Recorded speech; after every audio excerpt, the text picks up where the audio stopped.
Hiya, morning, you alright?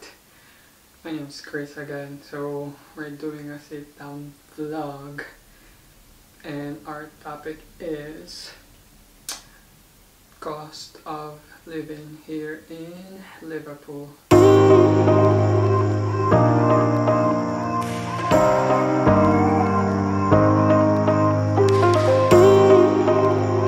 So I remember nakagawa na ako ng cost of living pero sa ano yun, sa Chichester, downtown. So sobrang magkaiba ang presyo ang cost of living from Chichester to Liverpool. So Chichester sa West Sussex yun, sa baba yun, baba ng London. And ngayon nasa Liverpool ako, which is North West England. Medyo magkaiba sila, medyo malayo sila sa isa, and yung cost of living sobrang magkaiba. So I've been living here for going 3 years now, so medyo confident na akong makapag-discuss about the cost of living. Right. So, ipa-flash ko na lang dito yung dito or here kung saan man, kung kaya ko yung amount in pounds, in quids, in British pounds. So, ilalagay ko lang ng conversion sa baba.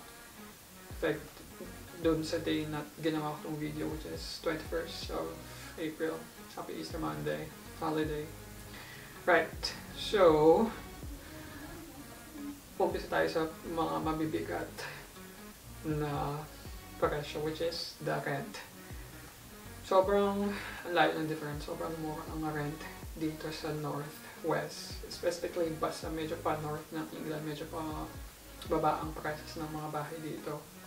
Kasi nung nasa Chichester pa ako, parang naka 2 bedroom kami noon, may kasama ako, pero yung rent namin naglalaro siya ng 975 to 1,000, so parang nasa 500 each na kami.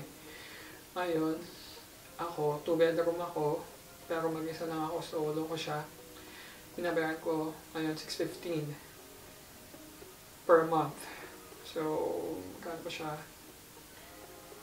May conversion rate na tayo dito ng GBP to PHP. So, sabihin natin 615. So, nasa 46,000 pesos siya per month. Ito yung current price niya. Nagmahal na siya before, mga nasa 500 lang siya. So, mura pa rin siya. So, it's itong terrace house, 2 bedroom, may here, may back garden siya. So, yun yun. And, yun yung pinaka-bulk ng cost of living. Yung salary nyo mapupunta doon. Halos yun yung malaking part. So, imagine kung may kasama pa ako, so maghahati pa kami sa 600, so magiging 300 siya. Sobrang mura na. Anyways, yun yun. And then, ano ba?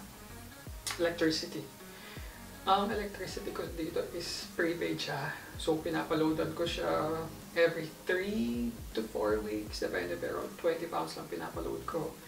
So, sabihin natin 20. Sabihin natin, so 615 plus 20.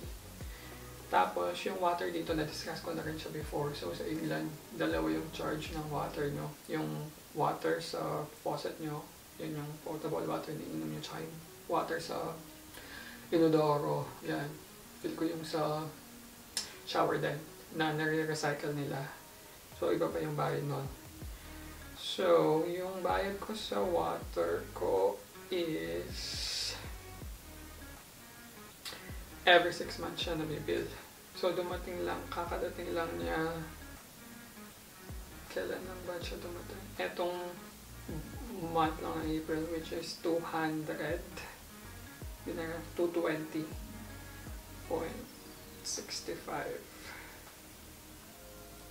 So, yun yun siya. So, divide natin by 6. 220 divided by 6. So, 36 siya per month. Tapos, yung gas ko naman, wala din siya every month. So, yung gas ko this month, dumating yung bill ko is 34 pounds. 34.59. So, bali 35. So, sabihin natin 35. So, medyo namura na siya. Kasi alam naman, yung heater natin, radiator, gas sa pagluluto, tsaka sa mga shower, warm, hot water, tumadaan siya dito. So, expect na pag winter, medyo mas mahal siya kasi nga naka-on lang yung radiator. Pero hindi ko naman pumapasok. Pero pag wala akong pasok, morning, ino-on ko siya, tsaka yung night before ako matulog. Tsaka naka-manual siya, adjust. So, yun siya. And, ano pa bang mga expenses natin? So, council tax. Council tax ko discounted siya. Para may 25% discount for single individual. Pero pinayaran ko nitong April is 130.22. So, ipa-plus natin siya. 600 plus yung wastewater plus yung gas plus itong council tax. So, ang wifi naman is, so, medyo nag-downgrade ako ng plan ko. Kasi before yung wifi ko, may kasama siyang telephone, landline, plus yung parang box. Parang pang box ng pang iba-ibang channel. Which is, hindi naman ako nanonood ng TV. So, hindi ko na siya, parang after nung contract, pinadowngrade ko na siya na wifi lang. So, parang nasa 20 something lang siya. Tapos, ano ba? Phone plan. So, sa O2 ako, parang nakita ko yung last kong binayaran is 36 pounds. And then, TV license pa. 15 pounds. 15 every month. So, inano ko siya, in-installment ko siya. Hindi ko siya buong binayaran. Kailangan bayaran yung TV license nyo. Kasi hindi kayo tatantanan ng mga nagda-license. And, mga miscellaneous pa. Yung mga, kung meron kayong union. So, RCN ako. So, 16.40. Tapos, NMC, which is, yung RCN every month. So, yung NMC once a year lang siya. Pero, installment ko pa rin siya. Parang 120 yun. So, installment ko siya ng ilang months. Basta 30 siya per month. So, i-add nyo na lang din doon. So, mga miscellaneous pa yung transpo nyo. So, ako ay naka-limited ng 1 year na bus sa buong Liverpool. Actually, hindi lang buong Liverpool, sa buong Merseyside region area. So, nade-deduct siya sa aking payslip every month. Kasi kung babayaran mo siya ng minsanan, nasa 700 yun. So, kung monthly lang siya, magiging, check natin yung payslip ko. Nakikita ko siya. Okay, dito siya. 58.36. So, per month na yun. 58.36 times 12. So, nasa 700 nga. Kasi, kung hindi ako unlimited, yung per way ng bus is 2 pounds. So, kung balikan ka, bali 4. Kung papasok ka, kasi 5 days a week ako pumapasok. Monday to Friday. So, kung 4 days ka lang.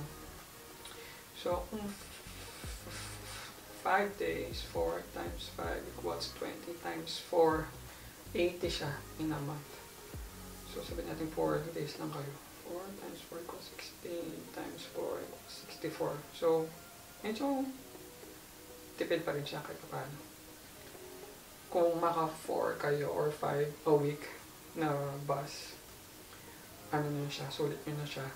Which is, for me, nasusulit ko kasi pag Saturday, nag-grocery ako. Yun. So, speaking of grocery pala, every week nag-grocery ako. And, sabi natin 20 per week ako. So, all in na yun. Mag-isa lang naman ako dito. So, may pork chicken na yun sa yung mga ano ko, gulay, kung ano pa. So, 20. So, sabi natin 20 per week. So, magiging siya 80. So, magiging 80 plus 80 per month. And then, ano pa ba? Mas miscellaneous. Meron pa akong binabayaran na mga iba maliban doon. So, bumili ako ng laptop. So, naka-monthly yun. Plus yung sasakyan ko sa Pilipinas, tsaka yung condo. So, hindi ko na sinabi yun. Yung mga gastos lang dito. So, miscellaneous sabihin natin 100, 200 per month. Kasama na yung mga gaalan nyo. Tsaka kung gusto nyo mga extracurricular nyo, kung kailangan nyo manood ng senior or lumabas-labas per month, isama nyo dyan. Kung wala, di well and good. Plus, ano pa ba? Yun na yun. Ano pa bang naisip ko? Actually, yun lang. So, i-add ko na lang siya dito na wala na ako sa bilang. Yung total ng mga expenses ko per month.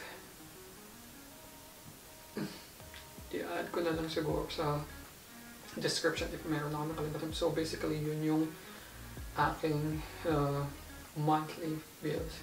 Ito yung total niya. Kaya na bahala kung saan man kayo. Pero, roughly, ganyan yung estimate ng cost of living dito sa Liverpool. And yun lang. Medyo tipid na ako sa lagay na yun ha. So, kung magiging magastos pa kayo or nag-OT kayo, ako hindi ako nag-OT or something, kung nagbabank, madalang lang. Unless kailangan ko talaga, pero ako, work-life balance talaga. And lang, see you again soon. Bye!